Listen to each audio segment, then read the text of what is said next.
E que é muito interessante, né? Numa questão de lei geral de proteção de dados, informações ali à mão.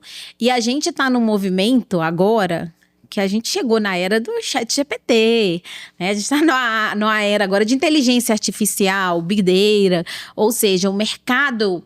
As promessas do mercado de hoje são de grandes tecnologias disruptivas, inovadoras, no contexto da auditoria, né? Falam-se em fazer auditoria em tempo real, fala-se em ter dados despontando ali, né? E você conseguir fazer uma assistência muito mais rápida para o paciente.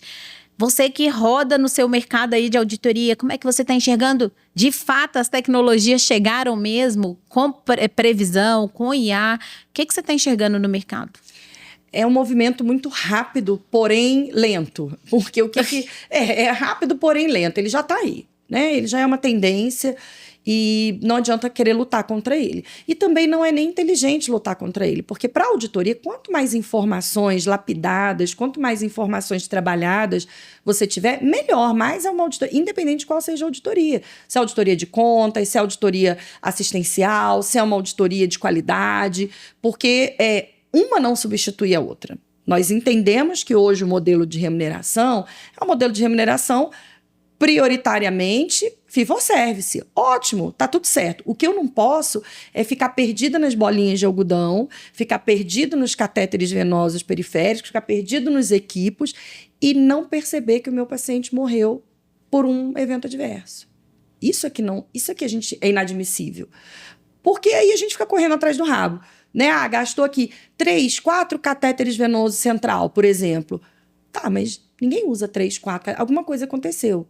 Não importa de quem tenha sido a falha, a gente precisa investigar. Isso precisa ser identificado. Dentro de uma auditoria de contas, perfeitamente isso dá para acontecer. O que a gente não pode é focar só na bolinha de algodão. A gente precisa focar no paciente. A gente tem que chegar nessa qualidade de desfecho. Precisa. Essa promessa é antiga. Essa promessa é antiga. A gente precisa de enxergar na prática agora modelos de remuneração que de fato valorizem os melhores desfechos.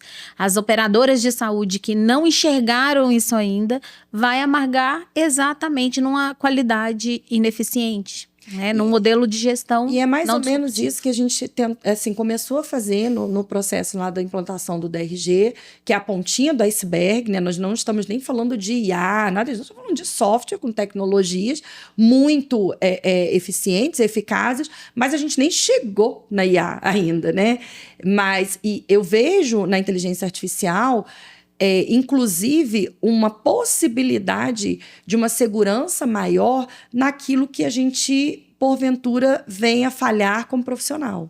Que aí a gente vê um processo. E regras. O que eu estou enxergando, que aí eu estou vendo tecnologias no mercado, que já colocaram a IA, eles carregaram todas as tabelas no software.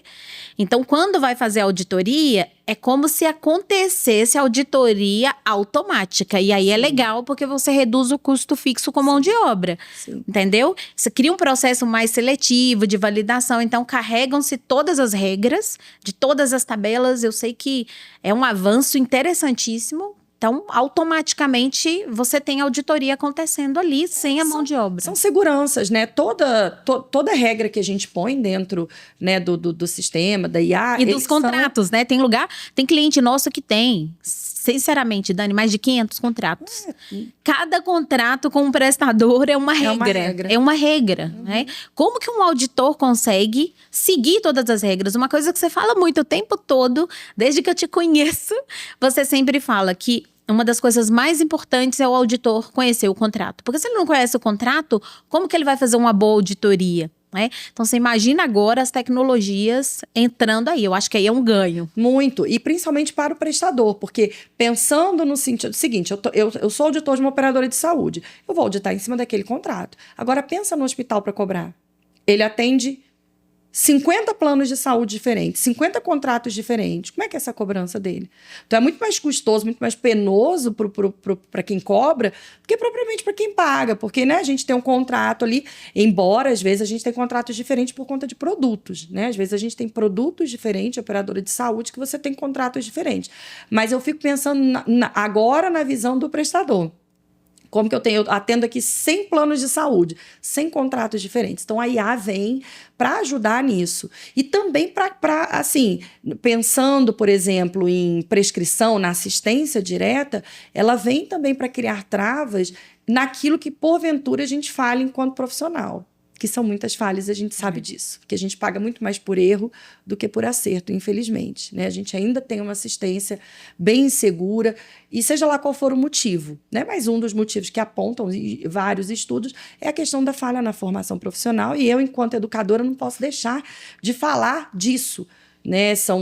Auditoria mesmo, por exemplo, eu não sei você, mas eu não tive auditoria na minha diretriz. Não tive. Né? Não tinha. Na minha grade curricular, eu não tive auditoria, eu não tive essa oportunidade de saber. Aliás, na minha época de formada, eu formava ou para trabalhar em hospital ou para trabalhar em PSF. Fora disso, não tem mais nada. A gente não ouvia falar de segurança do paciente, de qualidade. Nada né? disso. Nada disso. Embora Florence Nightingale lá atrás já trabalhasse tudo isso. Sim. Inclusive a questão de tecnologia e ferramentas de gestão, ela já trabalhava. Então, mas a gente se perdeu pelo meio do caminho, graças a Deus agora voltou. E inclusive, assim, lá na faculdade onde eu ministro aula, eu não autorizo ninguém, mesmo sendo coordenadora, né, e com todos os trabalhos. Semestre que tem auditoria, gestão e auditoria, sou eu que dou, ninguém tasca, porque é o momento que eu tenho de sensibilizar o aluno, e geralmente é o 8º e 9º período que a gente dá essa disciplina, de fazer um compilado de tudo que eles aprenderam técnico até hoje e trazer para a questão da gestão e da auditoria. Então, por exemplo, quando eu vou falar de uma conta, até a própria auditoria de contas, eu não deixo de dar exemplos, né, com a saúde da criança, com a saúde... Isso é sensacional, que eles vão tendo experiência também com uma conta, né, com prontuário, com o dado.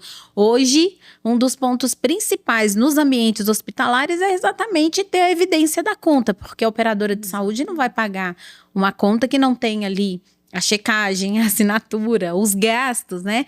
Então, é desafio ainda. É muito desafio, mas assim, é o que eu explico para eles. Vocês são gestores do cuidado. Vocês precisam gerir esse cuidado. E um gestor, ele avalia, controla, analisa, planeja. Então, vocês vão gerir o cuidado do paciente. A partir do momento que um gestor consegue gerir o cuidado do paciente, ele engloba tudo. Ele pega a auditoria, ele pega a assistência, ele pega a segurança do paciente, qualidade, tudo, porque ele é um gestor. Então, eu costumo brincar, eu falo assim, olha, é a arte do cuidar? Tá, eu acho, é romântico. Mas como eu não gosto de romantizar, não, é a arte de gerir. Gerir o cuidado. Nós vamos gerir o cuidado. A partir do momento que a gente gere o cuidado, pronto, a gente tem um gestor. E aí ele vai permear por todas essas entrelinhas ali que se perdem, porque às vezes o paciente, o hospital, ele é muita coisa.